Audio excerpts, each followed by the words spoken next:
Halo CSCSku, bertemu lagi dengan manusia Madesu di Easy Film. Baiklah, berikut ini gue akan meringkas kisah hidup musisi bernama Mike Shinoda. Selain dikenal sebagai personil dari Linkin Park, ia juga dikenal sebagai penulis lagu, rapper, produser musik, dan visual artistik. Oke CSCSku, sebelum kita mulai seperti biasa, kita intro dulu guys. Manakah kita mencari manusia, membotakkan mata, mengosongkan jiwa. Sayang kesunyian, tak lagi kau dengar. Inilah saatnya engkau melihatnya. Ikutlah bersamaku, berjalan bersamaku, dengan apa yang membara, dengan asap bermakna. Marilah harapan jadi kenyataan, marilah harapan jadi kenyataan. We're gonna revolt, and on the throne. See, it's time for things to change. Companies kill me. Try to handle the complaints, but I can't help the fact that this sounds not right today. You go, talk a lot of game, but yet you don't. Scene dibuka oleh seorang pria bernama Mike Kenji Shinoda atau yang lebih dikenal sebagai Mike Shinoda. Ia lahir pada 11 Februari 1977 di Los Angeles dari pasangan Muto Shinoda dan Donna Shinoda. Ia memiliki adik laki-laki bernama Jason Shinoda dan dibesarkan oleh keluarga Protestan liberal. Menurut beberapa sumber, kakek dan bebinya pernah diasingkan di kamp penampungan yang berisi keturunan Jepang Amerika selama Perang Dunia Kedua. Meski memiliki dokumen dan tercatat sebagai warga Amerika, namun pemerintahan tidak mengakui setelah Jepang menyerang Pearl Harbor pada tahun 1941. Sejak kecil, Mike Shinoda dikenal sebagai anak yang cerdas dan mudah bergaul berkat didikan kedua orang tuanya. Ia mulai mengenal musik ketika berusia 8 tahun di mana sang ibu membawanya ke sekolah musik agar bisa bermain piano. Lalu ketika berusia 13 tahun, Mike semakin tertarik dengan dunia musik hingga belajar membawakan musik seperti jazz, blues, dan hip hop. Ia kemudian menempuh pendidikannya di sekolah kelas menengah yang kemudian menjalin pertemanan dengan Brad Delson dan Rob Burden. Sometimes no one knew what to do, and our family in his name rehearsed it for a month. Pada tahun 1996, mereka membentuk band dengan merekrut 3 temannya yaitu Johan, DeVarel, dan Mark Wakefield. Setelah lulus sekolah, ia kemudian melanjutkan ke Universitas Seni untuk belajar desain grafis dan ilustrasi. Meski sempat mengalami krisis identitas, namun ia terus konsisten demi mendapatkan gelar sarjana dan bekerja sebagai desain grafis. Hingga di periode tersebut, ia semakin serius dengan karir bermusiknya, yang kemudian mulai menulis lagu sendiri, dan pada tahun 1997, band mereka merilis demo pertamanya yang direkam di kamar Mike dengan menggunakan alat seadanya. Mereka juga menggelar pertunjukan pertamanya di klub malam sebagai band pembuka untuk band System of a Down. Namun setelah 1 tahun berjalan, mereka mulai frustasi karena tidak mendapatkan kontrak dari label besar yang mereka inginkan. Saat itu, Mark dan Dave memutuskan keluar dari band, dan Mike kemudian merekrut Chester Bennington atas saran dari teman-temannya. Sejak saat itu, mereka terus konsisten menggelar pertunjukan dengan menggunakan nama Hybrid Theory.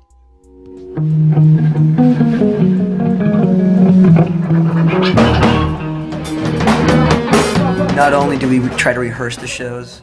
Berkat chemistry yang ditampilkan oleh Mike Shinoda dan Chester, mereka berhasil mendapatkan kontrak dari label besar pada tahun 1999. Sayangnya label tersebut meminta mereka untuk mengganti nama bandnya agar menghindari kebingungan dengan nama band lain yang sudah digunakan sebelumnya. Awalnya mereka berniat menggunakan nama Player dan Platinum Lotus Foundation, tapi karena satu alasan mereka memilih nama Linkin Park sebagai nama bandnya. Nama tersebut diambil dari nama taman yang terletak di Santa Monica. Beberapa bulan kemudian mereka kembali merubah nama bandnya menjadi Linkin Park untuk mendapatkan domain di internet sendiri. Dengan menggunakan nama barunya, mereka resmi merilis album pertamanya yang kemudian mendapatkan penghargaan pada tahun 2000. Selain menjadi album terlaris sepanjang masa, 2 lagu mereka muncul dalam film terkenal yang membuat mereka dikenal secara internasional.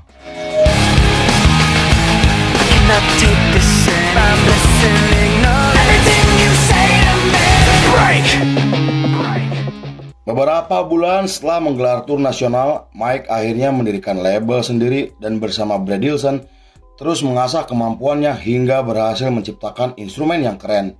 Menurut seorang jurnalis, Mike Shinoda adalah orang yang memiliki pengaruh besar atas kesuksesan album pertamanya, dan suara khas dari Chester membuat lagu mereka mudah diterima oleh masyarakat. Terlepas dari kesuksesan yang telah mereka dapatkan, namun Mike tetap menjalani hidup layaknya masyarakat pada umumnya dan tetap rendah hati yang membuatnya dicintai oleh para penggemarnya. Pada tahun 2001, Mike bertemu dengan seniman grafiti bernama Boris atau yang lebih dikenal sebagai Delta. Pertemuan tersebut membuat mereka menjadi semakin akrab yang membuat Boris membantu Mike dalam membuat cover Linkin Park di album remix pertamanya. Di sisi lain, Mike mulai menjalin hubungan dengan seorang penulis bernama Anna yang ia kenal dari teman baiknya. Anna sendiri digambarkan sebagai sosok wanita yang tangguh dan selalu mendorong Mike agar fokus bersama bandnya. Pasangan tersebut akhirnya menikah pada tahun 2003 setelah Linkin Park merilis album Meteora dan menggelar tur dunia untuk pertama kalinya yang membuat mereka mulai memiliki basis penggemar di seluruh dunia.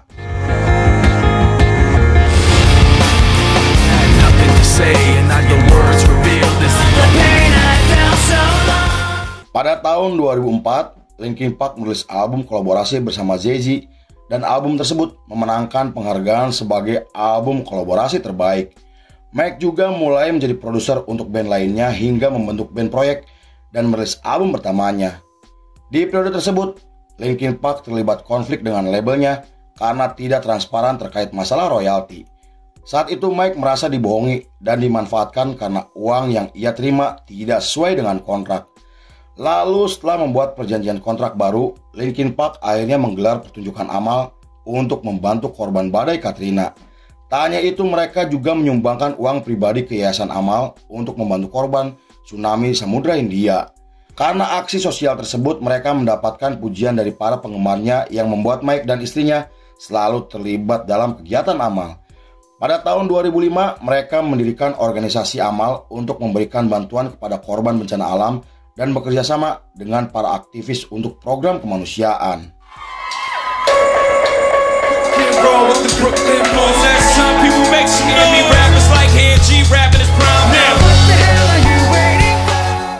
Pada tahun 2006, setelah tampil di acara penghargaan bersama Jay-Z dan Paul McCartney, mereka tampil di acara Metallica selama tur di Jepang. Karena itu, para jurnalis menggambarkan jika Linkin Park sebagai band populer yang disukai oleh anak muda di seluruh dunia. Lalu sekembalinya mereka ke Amerika, Mike mendapatkan gelar kehormatan dari National Museum atas kebaikannya terhadap sesama. Ia juga mulai mengerjakan materi untuk album ketiganya dengan merekrut Rick Rubin sebagai produsernya. Album tersebut dirilis pada tahun 2007 dan berhasil sukses secara komersial. Saking suksesnya, majalah musik Amerika sampai menempatkan Mike Shinoda ke dalam daftar sebagai vokalis metal teratas sepanjang masa. Pada tahun 2008, Mike menjalin kerjasama dengan perusahaan sepatu untuk merilis sepatu rancangannya sendiri. Sepatu tersebut dijual dengan edisi terbatas dan setelah itu ia menggelar pameran seni dengan menampilkan 9 lukisan hingga merancang boneka robot untuk dijual dalam acara lelang amal. 2 tahun kemudian, tepatnya di tahun 2010, Linkin Park merilis album Amal yang didedikasikan untuk krisis gempa di Haiti. Mereka juga merilis album keempatnya dengan menampilkan 2 lagu yang sangat terkenal hingga hari ini. Lalu untuk mempromosikan album terbarunya, mereka merilis permainan video game yang sangat populer di kalangan anak muda saat itu. Game tersebut menampilkan para personilnya sebagai karakter utama dan menurut beberapa sumber, Linkin Park mendapatkan keuntungan sebesar $5 juta yang menjadikannya sebagai band dengan bayaran tertinggi. Berita tersebut membuat MTV menobatkan mereka sebagai salah satu band terhebat di dunia dengan lagunya yang telah mendapatkan banyak penghargaan.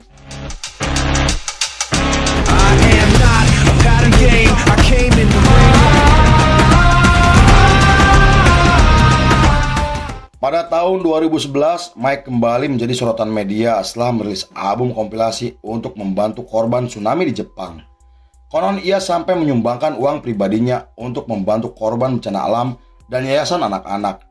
Bahkan setelah Linkin Park merilis album kelimanya pada tahun 2012, Mike dan band proyekannya menggelar pertunjukan amal 5 kota untuk memberi makan tunawisma di seluruh Amerika. Pada tahun 2013, setelah merekam lagu kolaborasi bersama Steve Aoki, Linkin Park merilis album remix dan kembali tampil di acara besar bersama Metallica. Lalu ketika terjadi badai topan mengerikan yang menimpa Filipina, mereka kembali menggelar pertunjukan amal dengan mendatangkan beberapa band seperti The Offspring dan Bad Religion. Acara tersebut disiarkan oleh televisi swasta demi mengumpulkan uang untuk membantu korban bencana alam. Sepanjang periode tersebut sampai tahun 2016, Linkin Park telah merilis 1 album dan 3 EP album yang semuanya mendapatkan banyak ulasan positif dari para kritikus musik. Mereka kemudian menggelar tur Eropa dan Amerika Utara hingga menjadi headline di beberapa festival musik besar. Pada tahun 2017 muncul kabar yang mengejutkan jika Chester Bennington ditemukan meninggal dunia akibat bunuh diri. Kabar tersebut menggemparkan dunia karena saat itu Linkin Park sedang berada di puncak ketenarannya. Selain itu, Mike juga sangat terkejut mendengar kabar tersebut dan untuk menghormati kepergiannya, Linkin Park merilis video klip hingga mendirikan yayasan untuk mengenang sang vokalis. Tell me what can't understand in all. You keep running like the sky. Beberapa hari setelah kematian Chester, One Republic tampil bersama Tony Cornell dengan membawakan lagu sebagai penghormatan untuk Chester Bennington. Hal itu mereka lakukan karena ketika ayah Tony yaitu Chris Cornell meninggal dunia, Chester menyanyikan lagu tersebut di upacara kematiannya. Selain itu, Tony juga telah menganggap jika Chester sebagai kakak, paman, hingga ayah baptisnya karena selalu ada dan melindungi keluarganya. Pada bulan Oktober masih di tahun yang sama, Linkin Park menggelar pertunjukan penghormatan yang disiarkan langsung melalui channel YouTube mereka. Acara tersebut menampilkan beberapa musisi sebagai bintang tamu dan telah ditonton sebanyak 25 juta kali. Mereka juga merilis album live hingga menerima penghargaan yang didedikasikan untuk sang mendiang Chester Bennington. Bahkan pada tahun 2018, Mike merilis album solo pertamanya yang berisi perasaan setelah kematian Chester sahabatnya. Pada tahun 2020, Mike membuat konten streaming dan mengerjakan proyek solonya selama pandemi COVID-19. Ia sampai merilis lagu kolaborasi bersama Ian Dior dan merilis lagu remix yang membuatnya memenangkan penghargaan sebagai album remix terbaik.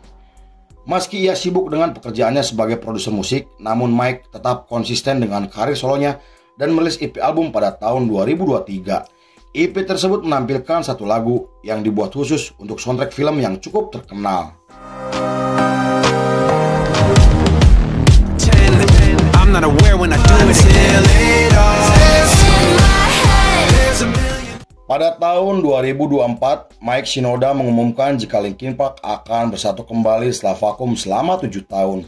Ia telah mendatangkan seorang drummer bernama Colin dan merekrut Emily Armstrong untuk menggantikan Chester Bennington.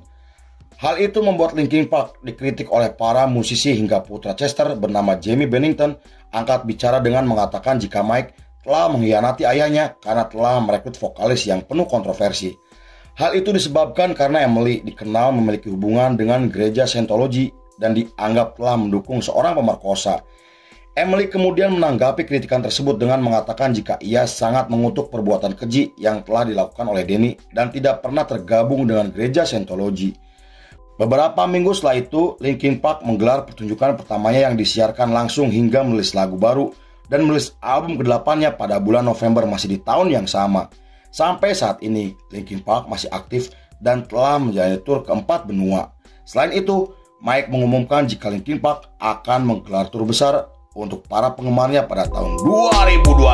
Lalu film pun selesai.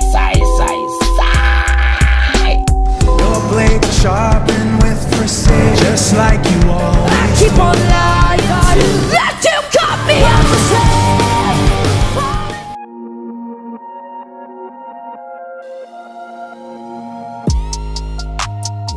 Hal yang paling penting dalam hidup ini adalah terus melangkah. Jika kamu berhenti, maka hidupmu bermasalah. Mike Shinoda. Oke CSku, terima kasih sudah menyaksikan ringkasan ini gak selesai.